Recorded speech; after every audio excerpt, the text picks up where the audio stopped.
Hey there, House here. There were a few notable stories that happened in the sports world over the past couple of weeks. The Rockets and the Wizards made a trade that sent Russell Westbrook to the Wizards for John Wall and a future first-round draft pick. Assuming that John Wall will return for the long haul after missing a year and a half due to injuries, this isn't a bad pickup for the Rockets. They receive a point guard who fills in the starting rotation that Westbrook left, while also offering up competent scoring and solid defense. Not to mention he's under contract for 2 more years after this one. The money aspect of this contract isn't much to worry about either because both of these players are pegged to make just about the same amount of money over the course of their contracts. This also gives the Rockets a bargaining chip to offer James Harden to entice him to stay. Wall is a much better defender than Westbrook, and seeing as how he has the ability to score but is also a willing passer will mesh better in James Harden's game. Speaking of Harden, he's having an interesting offseason to say the least. From wanting out of Houston, missing practices, and finally showing up for his first preseason game where he looked sluggish and, based on an unflattering angle, out of shape. Whether he can get his act together and play for this team or force their hand to move him elsewhere remains to be seen. Some other big news that happened out of the NBA was Giannis Antetokounmpo signing a 5-year, $228 million extension. He got his payday and the Bucks got their guy for what they believe to be at least the next 6 years. Hopefully they can make something work during that timeline, but only time will tell. All right, that's enough NBA review. On to football. So last week, didn't have a bad week. I went 11-5 for a win percentage of 68%. My overall record is 137, 70, and 1 for a win percentage of 65%. Now, some of you might be saying, how can your win total go from 136 last week to 136 for this week when you predicted 11 games correctly? Well, it's a tremendous question. Somehow, somewhere, I miscounted and I was giving myself a higher win total and lower loss total than what was actually there. I can assure you, though, that these are the correct totals and I apologize for misleading you. Anywho, here are my picks. Tonight we have the Chargers versus the Raiders. I'm going to pick the Raiders here. Assuming this game can follow a script that allows them to run the ball with Jacobs will definitely benefit the Raiders. The less Carr throws, the better.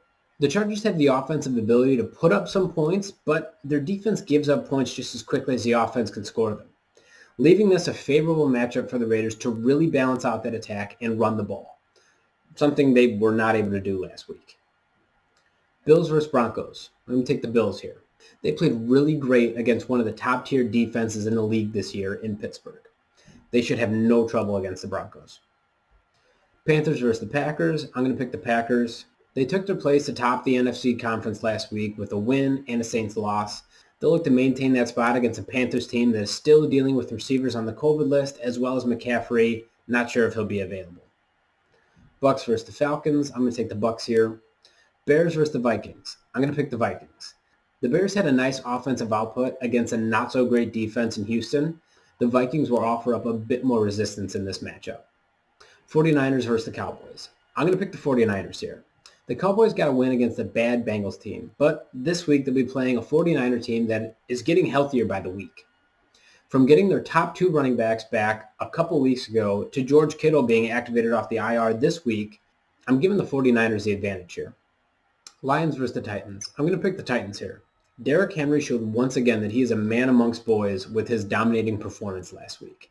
I'd expect more of the same this week. Texans versus the Colts. I'm going to take the Colts here. The Texans made Trubisky and the Bears look like an offensive juggernaut. The Colts will do fine. Patriots versus the Dolphins. I'm going to take the Dolphins here. When these two teams met back in week 1, I was expecting the Dolphins to thrive and the Patriots to struggle. I was wrong with their week 1 matchup, but I don't believe I'll be wrong here. Belichick can coach their defense to do whatever he can to limit Tua, but he can't coach Cam to play better. Seahawks versus Washington. I'm going to take the Seahawks here. They had a tremendous offensive output last week, like I thought they would against the winless Jets. Although Washington has been playing better, they may be without Antonio Gibson and Alex Smith, who are both dealing with lower leg injuries. If they don't play, this should be an easy win for Seattle. Jaguars versus the Ravens. I'm going to pick the Ravens here. Rams versus the Jets. I'm picking the Rams. Eagles versus Cardinals. I'm going to take the Cardinals here. Jalen Hurts played very well last week in their surprise win over the Saints. This week, I believe he'll be met with a bit more resistance, especially with running the ball. The reason for that is because the Cardinals defense practices against their own running quarterback. So they know what that looks like. They know what the quarterback is looking at when they decide to whether keep the ball or give it to the running back. It won't be easy, but I believe the Cardinals will have a better matchup than most here. Chiefs versus Saints. I'm going to pick the Chiefs here. Had this game had a healthy Breeze to face off against Mahomes, I believe it would have not only been an entertaining game, but also given the Saints a good chance to win. Instead, with Hill, it makes him slightly more one-dimensional. Hill can pass, but it isn't his forte. Plus, the Chiefs just played and beat a running quarterback in Tua. I believe they'll have more of the same good fortune against the Saints. Browns versus the Giants. I'm going to pick the Browns here. The Browns were just a part of one of the more entertaining games that we experienced on Monday night this season. Unfortunately, that does not mean that they were victorious.